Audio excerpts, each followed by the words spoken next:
Olá pessoal, estamos aqui hoje de novo para conversar um pouquinho sobre dispneia. A abordagem dos sintomas respiratórios é complexa em cuidados paliativos, porque além de a gente ter que ter conhecimento sobre como controlar uma dispneia, uma tosse, uma hipersecreção pulmonar, a gente também tem que ter noção das nuances diferentes das apresentações clínicas, dependendo da doença de base, das complicações que o doente pode ter e também o respeito e a percepção para perceber os aspectos emocionais envolvidos na sensação de falta de ar, que é diferente para cada doente e também envolve aspectos emocionais da família e da equipe que está cuidando.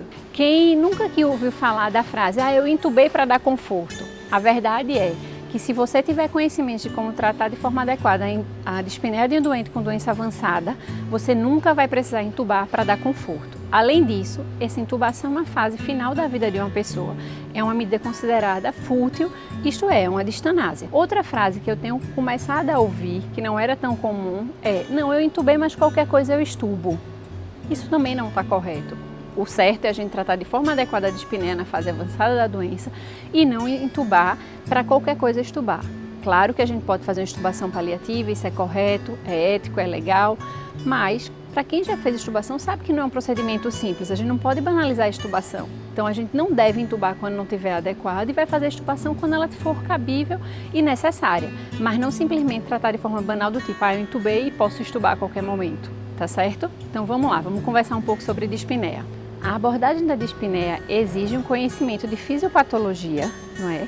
Também exige um conhecimento, a abordagem em cuidados paliativos sobre o uso de benzodiazepínicos e opioides para controle do sintoma, como também um racional de conhecimento muito claro sobre o momento de usar ou não oxigenoterapia, tá certo? Então esses são 3 pilares básicos para a gente pensar no tratamento da dispneia em cuidados paliativos. Hoje a gente define dispneia como uma percepção de um desconforto para respirar. A gente também pode falar que é aquele paciente que diz que está com fome de ar, que está com avidez em busca de ar.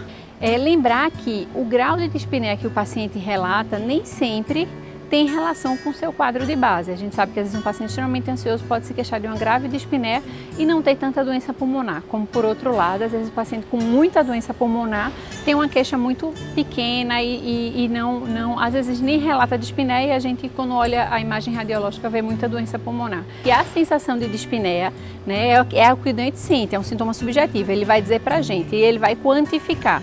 E nem sempre tem relação com a quantidade de doença que esse doente tem, tá certo? Como tudo em cuidado paliativo, como qualquer sintoma, a gente vai fazer uma avaliação minuciosa do que está acontecendo para poder medicar e controlar de forma adequada o sintoma. Falando agora da abordagem da dispneia, eu dividi em 6 passos, tá certo? O primeiro passo que pode ser desenvolvido por qualquer profissional da área da saúde, então você está lá atendendo o doente e o doente vai se queixar de dispneia.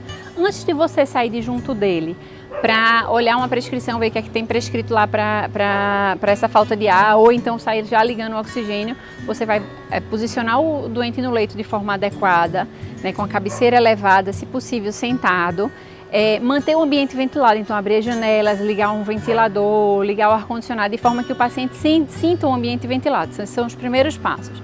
Na sequência você vai verificar o grau de saturação de oxigênio, tá certo? Bota aquele aparelho no dedo do doente e verifica a quantidade de oxigênio que tem circulando. Se tiver abaixo de 85, sim, tem indicação de colocar um catéter nasal de oxigênio, você pode fazer isso.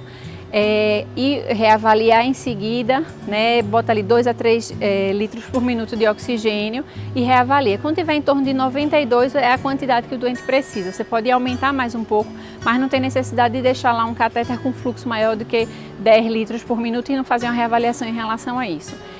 Depois, na sequência, vai olhar na prescrição o que é que está dito, que é para fazer para esse doente em caso de dispneia. Se for um doente que já é seguido por uma equipe de cuidado paliativo, é provável que tenha alguma coisa prescrita nesse sentido. E aí, então, você chama um médico ou a enfermeira do plantão para reavaliar esse doente junto com você, tá certo? Agora a gente vai para o segundo passo, tá certo? O médico chegou para avaliar esse doente com dispneia e ele vai fazer a anamnese e exame físico.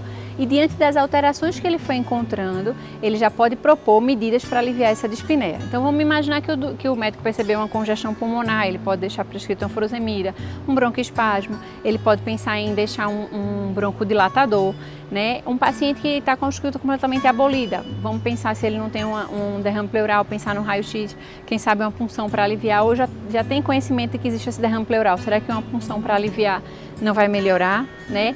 A gente pensar que ele, às vezes, o paciente vai contar para a gente que está com a tosse muito intensa e tem falta de ar na sequência da tosse, então vamos tratar a tosse, o xarope de codeína pode ajudar a gente nesse sentido, ou o paciente está com soluço, vamos deixar para ele uma metoclopramida, para tentar minimizar esse soluço, porque a dispneia pode vir em seguida do soluço.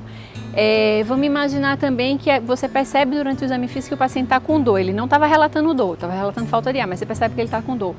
Trata a dor também do doente, porque às vezes melhora também a sensação de dispneia desse doente. Ou você percebe que ele é uma pessoa extremamente ansiosa e que está com sintomas de ansiedade nesse momento também. Você vai deixar um pouco de benzodiazepínico. Tudo isso já para minimizar o sintoma de dispneia, tá certo? Agora a gente vai para o terceiro passo. O terceiro passo vai ser o momento em que a gente vai investigar uma causa possivelmente tratável ou possivelmente corrigível, tá certo? Então, um paciente que tem uma história de asma, um paciente que pode estar tendo uma embolia pulmonar, a gente vai fazer a investigação de uma embolia pulmonar, uma presença de um corpo estranho, né? Um paciente que se engasgou.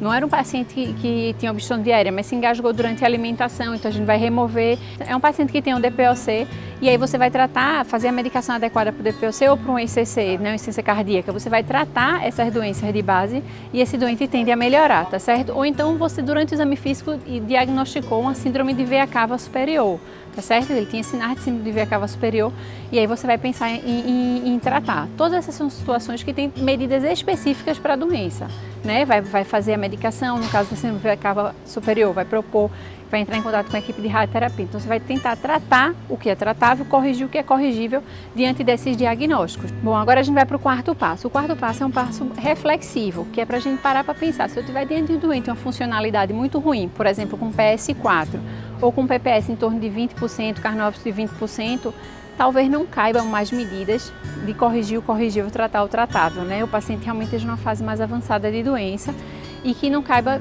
tanta manipulação. Isso também pode ser discutido caso a caso, ainda mais aquele paciente que perdeu funcionalidade cronicamente. Então, às vezes, é somente os sintomáticos realmente. Pronto, agora a gente vai falar um pouco do quinto passo. O quinto passo é o momento que você fez as medidas, tanto para corrigir o corrigível, tentar controlar os sintomas, as questões do passo 2, 3 e 4.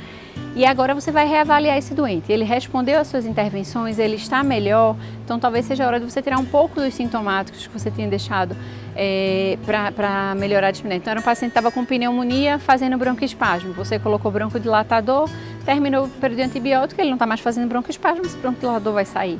Ou então era um paciente que tinha uma dispneia por doença oncológica, né, um tumor avançado com derrame pleural e tinha dispneia muito intensa. Inicialmente você ofereceu para ele opioide, né, uma morfina para aliviar a dispneia, mas agora você drenou o tórax dele, né, ele não está mais com derrame pleural, ele não tem mais a mesma dispneia, então você vai desmamar esse opioide até a dose que o paciente mantenha conforto, até nenhum opioide, né, por um certo período, porque a tendência é recidivar e ele voltar a necessitar.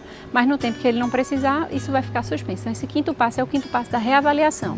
Também vai caber olhar para o oxigênio. Então, se era um paciente que antes estava hipoxêmico, porque tinha pneumonia, porque tinha um tromboembolismo pulmonar, agora que tratou a doença de Vaz, ele provavelmente não está mais hipoxêmico, o oxigênio não está mais baixo no sangue. Então você vai lá e vai tirar esse oxigênio suplementar também, desmamar, até para permitir que esse paciente vá para casa e oxigênio suplementar. Nem todas as situações você vai conseguir desmamar todas as medicações que você colocou de forma sintomática, tá certo? E agora pensando no sexto passo, imaginando que a gente está numa fase terminal de doença, uma fase avançada, e aí você fez todas as medidas, tratou, introduziu as medicações, tentou corrigir o corrigível, mas o doente continua dispneico, cabe pensar numa sedação paliativa, que a gente vai pensar em usar, não é para aumentar o opioide. Às vezes a gente ouve falar, não, eu quis dar uma sedadinha, o doente não estava muito dispneico, quis dar uma sedadinha, aumentei o opioide, aumentei a morfina para sedar. Não, morfina não é usada para sedar. Morfina é usada para tratamento da dor ou para tratamento do desconforto respiratório, da sensação de dispneia. Agora, se eu quiser sedar, eu vou associar midazolam nessa prescrição, tá certo? Então, é isso que a gente vai pensar nesse sexto passo. Não melhorou o doente com tudo que eu fiz até agora, talvez eu tenha que propor para ele uma sedação paliativa. E pensei no benzodiazepínico sendo o midazolam para isso. A dose vai ser titulada para a menor possível em que o paciente obtenha conforto. Nem sempre ele vai precisar ficar com a sedação profunda, tá certo? E é importante a gente saber que essa sedação ela é uma medida de conforto, que é caracterizada como ortotanásia, né, uma ação ortotanásica, e que vai impedir que às vezes façam o que a gente conversou lá no começo, uma intubação desnecessária, incorreta, fútil, tá certo? Então, pensar como último passo nesse raciocínio de tratamento da dispneia e talvez introduzir a sedação paliativa, tá certo? Paciente com doença avançada, funcionalidade ruim, não responder às outras medidas, a gente vai pensar na sedação paliativa. Bom, era isso que eu tinha para conversar com vocês sobre dispneia e a gente se encontra mais para frente. Obrigada.